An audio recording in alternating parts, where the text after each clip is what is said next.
Hi, everybody. I am Knicyra. I am a student at WGU. I'm obtaining my bachelor's in Cybersecurity and Information Assurance. And I have the pleasure of meeting the lovely Stella Ihenacho and learning about Agile and Scrum. I believe that this conversation will lead to more insightful knowledge for those of you who are interested in Agile and Scrum. And it's a very entertaining conversation. Stella, how are you doing today?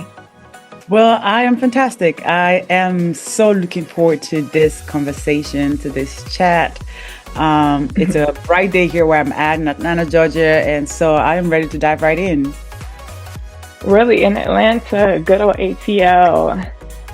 So, would you like to tell us more about how someone with no prior experience in tech and Agile can transition into a Scrum Master role? Sure. So let me just kick off by just again introducing myself, because I don't want to assume that everyone who's watching know who I am. Because Right. one lady talking about Agile stuff. So I always like to say, like, if you hang around me for such a very short time, I probably will bring you to the Agile and or Scrum side, because I'm very passionate about working, not just with the Agile mindset, but leveraging Agile principles, just Agile development style and all of that. And I've seen how literally Agile goes beyond just software development or product development or project management. It can really change how one person even lives their life. And so that has really been something that has caught my interest for so many years. And so currently I am the Agile faculty lead at Knicyra Technologies. And I always say that that's one of the best, a privilege that I do have, because being able to see people come through the doors who have no concept about what Agile is, what Scrum is, sometimes even mispronouncing the name. Then after, spending time with me, spending time through our curriculum, our program, and seeing how literally their life has changed through their career. They're able to get better jobs, they're able to get better income, they're able to have better work-life, balance or harmony or integration, whatever you want to call it. They're able to be present for their family, and all of that. So that's why for me, Agile is, I say it's a way of how we change lives through career, and that's by telling people about what the Agile careers are. So again, like I said, I am the Agile faculty lead at Knicyra Technologies, and that's where we have the Agile, like the Comprehensive Scrum Master program, one of our courses there. And so to your question around how can someone who is in a non-tech environment convert to Agile, does that sound right? That's the right question, correct? Yeah. Okay. So, because of my experience, and just being amongst other Agile practitioners, being in the space for such a long time, I remember a couple of years ago, and sometimes even now, when people hear Agile, they always think that it means you have to have like a computer science degree, you have to work in environment, you have to learn how to code. In fact, I remember there's something called the Agile Manifesto, and it just has like principles and values about what Agile truly is. And at the time that was put together, it was put together from a software development perspective. So it was put together by how can Agile help software developers build their product. And so that's why the foundation of Agile sometimes is tending towards tech. But because of how Agile as a methodology, Agile as a way of working has transformed organizations, now most companies want to be a part of it. And not just software development companies. And so I always challenge my students, I always say, or anyone who's interested in Agile or Scrum and who's like, well, I have no tech background, I don't have a computer science degree, I always say, just Google the Agile jobs that are out there. So Google is their friend. Yeah, just Scrum Master's jobs, so that it shows you the diversity of companies that are hiring for Scrum Masters or Agile practitioners, right? And so regardless of where you're coming from, of course, if you play your cards right, if you get the education, get the experience, know how to translate your values, your skills and your experience to what the companies are looking for, you do have a shot and you do have a chance in working in an Agile environment, and it does not have to be tech. And you know what's funny, because I'm also aware, right? It's not lost on me that there's this new wave of, we want to get people in tech, tech job, tech is the new goal. Everybody wants to be in the money lies. tech. I'm like, you can make 6 figures. Like, And so everybody's so focused on just what their definition of tech is. So I don't think people really know Right. what it is. Right. And speaking on that, I'm glad that you brought that up because I want to segue into a little bit more on your background and your journey about how you got into tech. Just for Sure. because we laid the foundation, we know what agile is. I think we started off strong. But let's dive into a little bit more about Miss Stella. Can you Yeah, tell us more about your journey and maybe someone out there that's listening, they probably can relate to a little bit of your story as well. absolutely. Mm. So I don't have all the time in the world, so I'm going to try to Mhm. capture as much as I can. So I started with a project background, Mhm. so like project management, Mhm. project experience. And that's a whole different conversation because people who want to get into project management always say, Mhm. well, some people say I don't have project management experience. I'm like, girl, boy, if you've planned the party, you're a project manager. Um, so my background has been around project management, project coordination, and all of that, right? And so Yeah. I moved, I migrated from UK to the US. And Mm. when I came to the US, I realized that I wasn't getting jobs. As a project manager, someone even told Okay. me I shouldn't bother that my hopes are too high and I should start working as a delivery truck driver. Like that was Oh the no, you that being a delivery truck driver? No, was that was we the cannot career I imagine thought. this. We cannot I was, imagine. Can I'm you like, okay. imagine? I mean, that is work, and kudos to those who are doing work, But it was quite interesting for me to hear that because it was like you're thinking too high. When you come here, you got to start from scratch and everything. Right. But even the work that we do within NSTAR Technologies, which is a school where I'm the Agile faculty lead, we are very passionate about ensuring that because I'm an immigrant, the Hmm. co-founders is an immigrant, is ensuring Yeah. that we're giving the right advice to people because we have these experiences, we have this background, but when we come to a new environment, sometimes it's hard to translate it to what is needed in that environment. Right. Sometimes it's hard to see the value of what we already bring, and so that's why I'm very Hmm. passionate, like I said, about teaching professionals and helping them see what they already have and Hmm. translating it into what is needed. And I think that that's where the gap most of the time is you wouldn't know if you're ready, if you are prepared for a run if you don't know how that run is. You would think you're not Exactly. a runner because you've never ran before, but maybe you do have great, I don't know, leg strength or shoes or whatever. So I digress. All right, so So that transition yes, from being in the UK to the US now, and as an immigrant, and then someone telling you that you should think small and be a delivery driver, obviously, you did not take that advice and you absolutely, continued on your path. I So, did. how did your journey align with you coming from project management into agile? And what advice would you have for other immigrants, such as yourself, or someone else making the career change into this path? How did your journey reflect that? That's a great question, and I love it. So Mhm. when I came here, definitely I did not take the truck driver advice. Definitely not. No, I did not. And so I continued applying. I continued to figure out what is the lay of the land here. Mhm. What kind of project managers are they looking for here? Mhm. Because again, sometimes we work for companies that have titles and role and responsibilities, and you come to a new organization and maybe they have a different title, but it's the same Mhm. role and responsibility. So you have to figure out like what does project management look like here in the US, and Mhm. what does agile look like here in the US. So what I did was one of the things I did, I volunteered. So I worked for, well, not volunteer, but I worked for a startup company.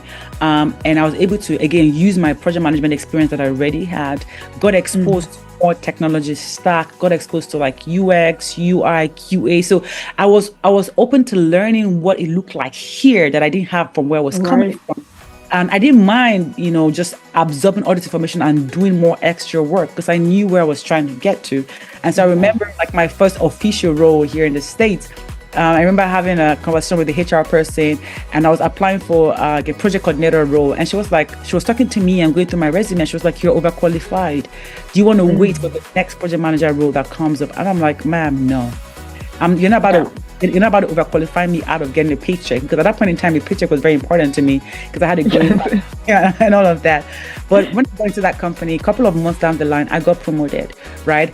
But one thing I realized was Agile was always part of my way of work.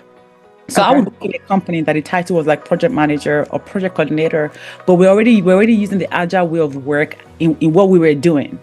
Mhm. And I'm going to put a pin here.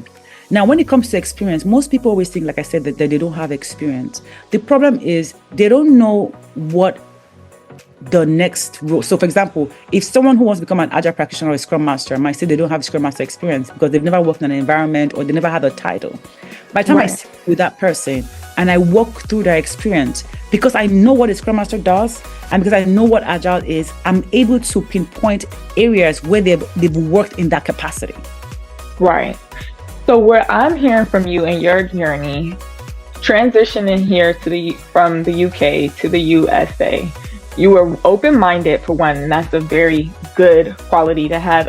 I seem to witness this, especially switching into this tech journey. You have to be very open-minded. You were willing to volunteer, so that means you put yourself out there and you were networking. And you did not settle for any role that you felt like was way below your experience, which is another good thing. And you also mentioned that you looked at the skill set that you already possessed and what the role was requiring, and you saw how that aligned with how you were. So I think that these are all important tips that viewers should keep in mind as they are transitioning into tech and into the agile and scrum um, arena. Absolutely. Mhm. Yeah, I mean, you've definitely summarized it well. Putting yourself out there is very important. In fact, as an agile practitioner, one of your skills is you have to have a heart of continuous learning. Because as an agile practitioner, you are, I always like to say, you are sometimes like the master of, like you're jack of all and master of one.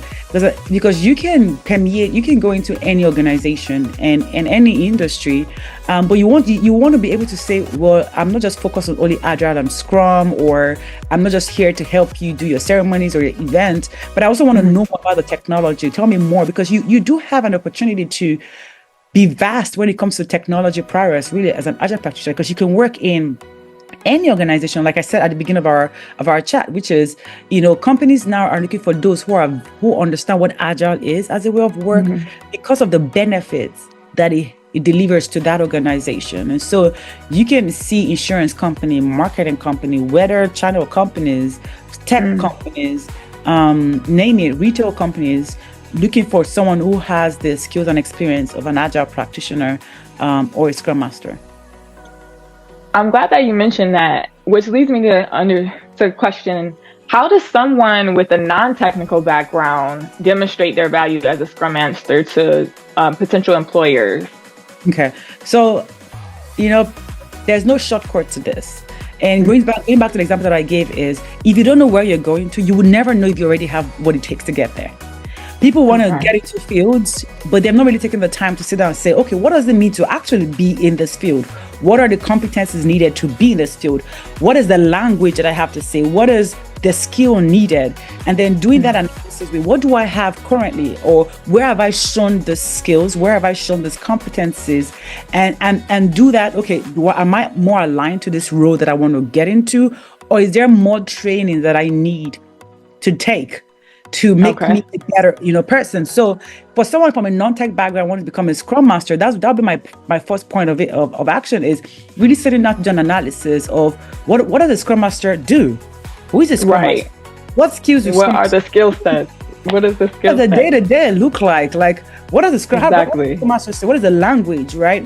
And then compared to what your experience, like, am I aligned to this? So I'll give an example. I remember one of our students who came through Ensta Technologies, and because we have multiple courses there, and they wanted to make a choice between the database administration course and the Scrum Master course. And after we explained to her these two courses, she was like, she's going to go for the database administration. Why?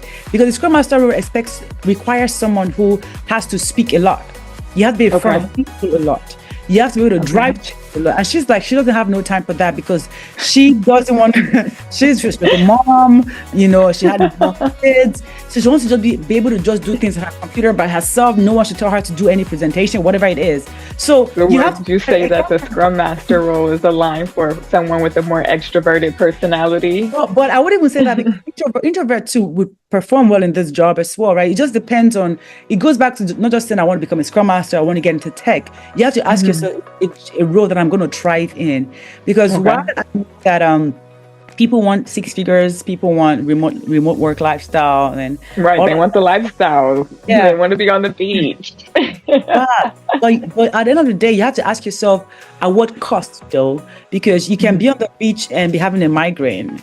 You can be any fever and your mental health is not whatever. So it comes back to, while we are figuring out the skills and the competency is, also is this a role that I'm going to perform, I'm going to enjoy in, right? And I know it also boils down to the type of company that's hiring you to. So different conversation. But back to the question around how do you move from non-tech to Scrum or Agile, it will be definitely figuring out what a Scrum Master does or what an Agile practitioner does, because there are other roles under Agile, and asking yourself, well, do I have this? And if I don't, what training do I need to do? What education do I need to get? That's why for our program, we just don't teach you the book knowledge. It literally is a wiring of your mindset. It's this expect to do on the job. There's a way, project manager, product owner, but within our program, one of the things that we do is we focus on Scrum, because Scrum is one of the most popular framework under Agile. So Agile is the umbrella, and Scrum is a popular framework. And so if it's someone who wants to become a Scrum Master, something I'm going to say for sure is start with the Scrum Guide. Start the Scrum Guide, it's almost like a Bible per se for Scrum.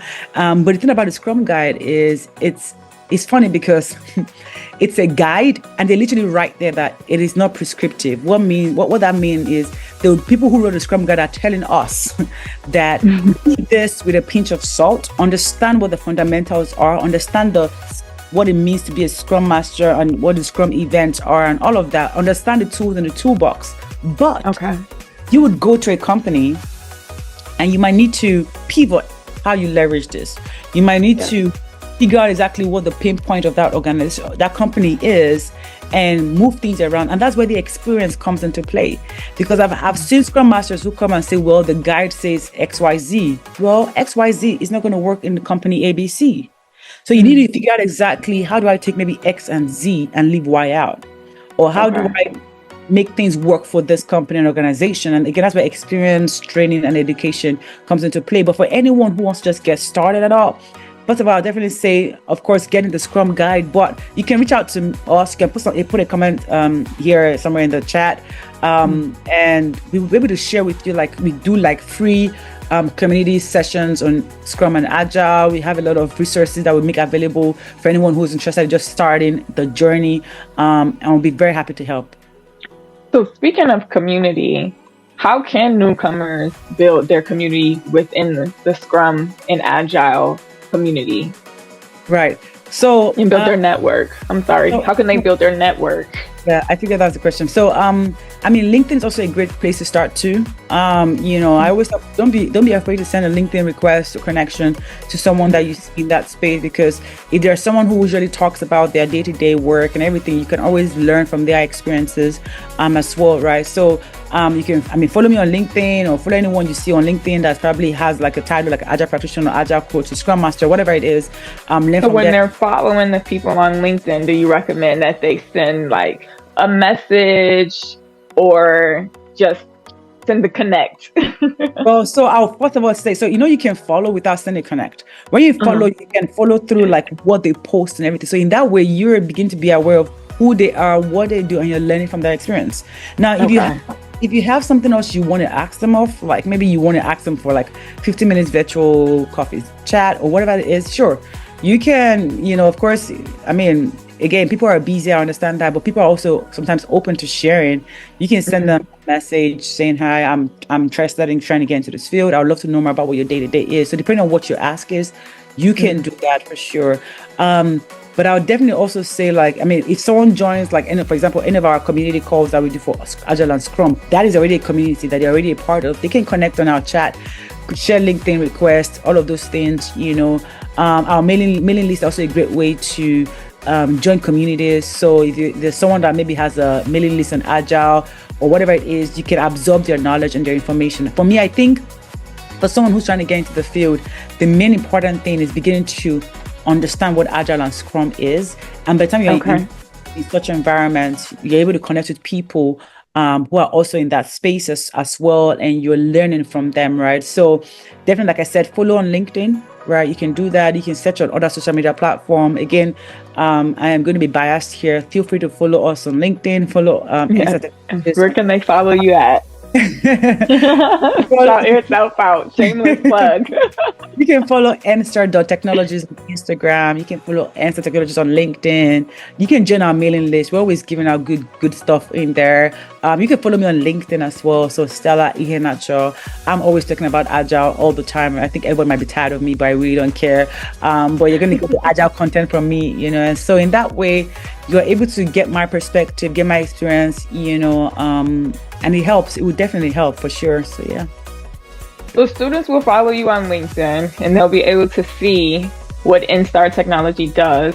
But can you speak specifically on any success stories of individuals who made a career change to become Scrum Masters, and what did they do to succeed? Absolutely. I'm probably just going to think about one. I can keep going on. And if you check like NSTAR Technologies, either website or I think our Facebook page, you will see enough of all of like feedback from our students. But I'm going to share about one particularly because of just how unique that story was. And so this lady, she joined one of my class. So my program is an 8 weeks program, and she joined the program at about, I think, 3rd or 4th week. Well, her friend that took my program referred her to mine to come and join mine. And I told her no, because I'm already like 3 weeks in. You're already 4 weeks in the program. I'm about to bring you in because I could have easily said yes and be like all about the money, but I'm like no, because my student success is our success, and I want people to come in and win, And so I told her no, and she advocated for herself. She was like. She has taken the certification, apparently, but she was applying for a job and she couldn't get a job. And she was telling me that she was ready. She was going to watch the video. So what I do is for my classes, that while the class is live, actually, I also record the video so that our students can always watch. If they wanted to catch something, before, or maybe they missed something, they can always take their time to watch the videos. So she said she was going to watch the videos and everything. And I let her join the program. You let her in.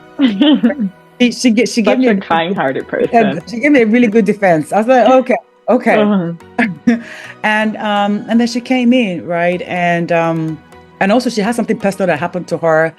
And as a mom, and as I really felt for her, so I led her through the program, and she continued to the end of the program, the 8 weeks program. And less than a month before the program ended, she got a job. And I can never forget where I was when I got the message from her. So one thing I do for my students is while they're doing their interviews, I always tell them, hey, before you do your interview, if you want me to do like a mock interview for you, let me know. Send me a description so that I know what they're asking for. And just so that I make sure that you're ready and you're primed for it. So I also usually encourage them, like, feel free to send me your interview so that I can give you feedback and all of that. And so I worked with her through that program. And in less than a month, actually, she got her first Scrum Master job. And one thing you have to know is that her background was in, I think, medical textiles, medical textiles. No, so she had a completely different background. It wasn't even tech at all. It's medical sales. It wasn't tech. Yeah, like on the medical floor, like way off. Okay, so she initially had to learn everything from your course. She's already 2 or 3 weeks behind in an 8-week course. She's coming from a completely different background, and she had the motivation and the wherewithal to push through. And what I'm also understanding is you assisted as well with her obtaining a role after she graduated the 8-week course. That's absolutely right. Wow. And the key thing here you have to know is she was also certified. She had a certification. But certification, like I always say, is never enough. So she had certification. Most people always think certification would just give you the job. It would not. It's like just like almost saying, well, it's a paper, like it gives you the foundational knowledge, but the experience is a whole different ball game, right? Right. So that was something that we have a lot of certified Scrum Masters, but they're not working. because there's a disconnect. There's an ask. Companies want you to come and solve problems. So that was something that she had. So speaking of the young lady again, what challenges do you feel like she overcame with this transition into tech, because she was coming from a different background? What did you notice that she did different that other candidates or applicants can apply to their journey? Wonderful. You're asking great questions. So as someone who teaches, right, as a teacher, as a coach, when I speak to someone, I suppose I know how much they want something by their action. Yes. And that's why before you gotta be hungry for it. You gotta want it. Yeah. So before anyone even gets into any of our program, we usually want to ask questions like, what's the why behind this? And why this? If it's just, I want to earn 60 goals, I mean, that's a great why, but like, why really? Because I'm not going to come and sell you a pipe dream that this is an easy journey, because you're changing careers. You're changing, you're doing some adult education. I'm going to be trained words that you've never heard before. You're going to be studying in the evening and the night. You're going to have assignment and case studies. You're going to be using new tools. I mean, there's someone that's going to be thrown at you. So your why is going to be the foundation that will hold you steady when you want to give up. And even when you give up, you remember the why, right? So for her, I knew her why, and her why was solid. But even with that, sometimes why might shake, right? So what I knew her why, like I said, she advocated for herself. But in the class, she was on top of her assignment, our presentation. So she was committed to doing the work. But she was also committed to not leaving the work just for me. Most people go for a program, and if the program is not successful, they blame the coach or the teacher, whatever. Like, sometimes they might be to blame depending on how the program is. I get it. But there's also part of work that falls back on you as a person. Because when you go to school, for example, and they teach you, you just don't say, well, they've taught me all of that. No, you have to do some research and read articles, read white papers, and learn from your community. There's more. Most people, like, after class is done and they end in class and they don't study again to the next class, that is not a recipe for success. No, not at all. She put in the work. She was, like I said, and we provide enough of resources to make sure that you're thinking, you're reading how Agile has transformed companies, how Agile has transformed businesses. And the way the class is set up is you have no choice but to study and present, to study and to present, right? And so she was committed. She was motivated. She had a strong why. And she also took ownership of her own part in her success. Okay. Yeah. So she also had the support from Instar Technologies as well, is what I'm hearing. With her motivation and your support was a recipe for success. Yes. However, what I'm also hearing, some students may have difficulties with this career change if they don't have the drive and they don't push themselves and they forget their why of why they started. Yeah. That's right. And that's where the community helps, right? So within our program, we have community. So I always, our students always hold themselves accountable. They cheer themselves on, because, while sometimes like you might be discouraged, because that's part of it. You'll be discouraged. You're applying for jobs. Rejections might come. You might think you're not good enough. All of that affects us as human beings. I get it, right? But anyone who's listening to this, I want to encourage them. Like, you have to understand that you're about to get on a journey. A career change journey is it's going to require something of you. And so just keep staying on that, keep staying committed, keep reflecting, keep thinking about how to make the next interview better. Be honest with yourself as to maybe, is there a gap in education? Is there a gap in experience? Is there a gap in knowledge? And do that work. Most people sometimes want to skip the steps, and it just makes that journey way longer. That's why, like I said, enrolling in a program as ours is set up for making sure that our students get a job, not making sure our students get certified. No. It's set up for getting that job. So that's a very distinct characteristics of how our program is set up. So speaking of the certification, I noticed you mentioned the certification is not the end all be all. Yes. With all the other factors that we have listed, with in particular the young lady who was motivated and made the career change, what other advice do you have for someone that is watching for them to switch into Agile? Any last comments that you would like to say? And in particular, how would NSTAR support someone on this journey that sounds very, very wonderful? Like you're gonna have life on the beach, I know, right? but you'll have a great job. You'll be able to take care of your family. Right, Yeah. work-life balance, all of these pros that you are working towards. How does NSTAR assist on someone's journey? So I'm definitely going to answer that question. And I want to start by saying, if you're someone who's watching this, I recommend you to go to our YouTube. I think we have a video around some of our alumni who have shared their experiences going through NSTAR, because then you will hear from their mouth. Because everyone's journey is different, and you will hear from their mouth like what about NSTAR helped them on their journey. So I'm just going to go over like how we are set up. Like I said earlier on, our goal is to ensure that our students get a job. We're preparing job-ready professionals, not certification-ready professionals. However, for example, using our Scrum Master program, for example, part of our curriculum, actually, I think at the 4th week, we talk about certifications, and I talk to them like the different certifications that are out there. I give them the pros and cons, and I let them make the choice that they want to make, and they do what they want to do, right? At the 4th week, they pass the certification. So I cover the content of certification in my program. That's why they can pass that by the 4th week of our 8th week program. But it's not just only my focus. And so how is our program set up differently?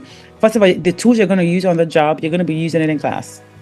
And so we're not having a case where you go to the job and they give you a tool and you're like, what is this? No, because I've had students who've been on the job, and on their first day, they were literally given work to do. While sometimes I know some students got in the job and they have like an onboarding process, so they can play around, they can sit, things like that. And so the two that Scrum Masters use on the job, we use it in class, like real time in class. It's part of our program, part of our curriculum. Not only that, we have projects as well, right? Okay. So you're over preparing the students for what's to come once they do get employed. Yes. Okay. Exactly. The project we're going to do in class gives them what is expected when they lead agile teams on the job.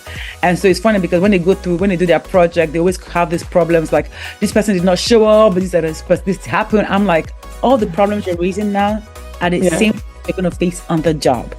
And so when you even ask during interviews about give us a time when you had this problem, guess what? You already have a problem. So I just hands off and I want them to figure it out by themselves, because now in that way they are building that competency, they are building that skill, right? And so class project is a part of what we do as well.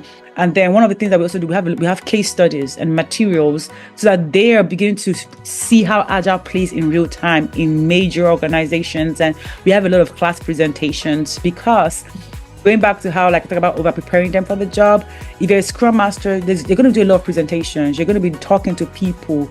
You never know who you're going to talk to. You'll be talking to a C-level executive, or you'll be talking to an associate. And so in class, I'm literally sharpening their presentation skills. I'm sharpening their reasoning skills. Because you might be a Scrum Master and you might be told to go teach someone about Agile and Scrum. How are you going to present? How are you going to talk? How are you going to, all of that? So that's a part of our curriculum. And one of the best I also love is we have something called support till employment. So if you go more about that. If you go through our program and you're still applying for jobs, people are applying for jobs, you're not left alone. I know we've given you way more than you've paid for through the program, but we are still there for you. So going back to the example of the lady that finished our program in less than a month, she's able to get a job, is because she still has support to employment. We're still helping her with interview preparation, helping her with making sure that she was ready to answer questions the right way and things like that. So our students have that even after our program is done. So yeah. So you guys have a lot of support for the students, and this is wonderful because interviews can be very stressful and nerve-wracking. However, they are awesome once you get that role. And what I'm hearing is NSTAR Technologies is definitely assist students in proceeding in those interviews and being successful candidates for these jobs that are hiring. Yes.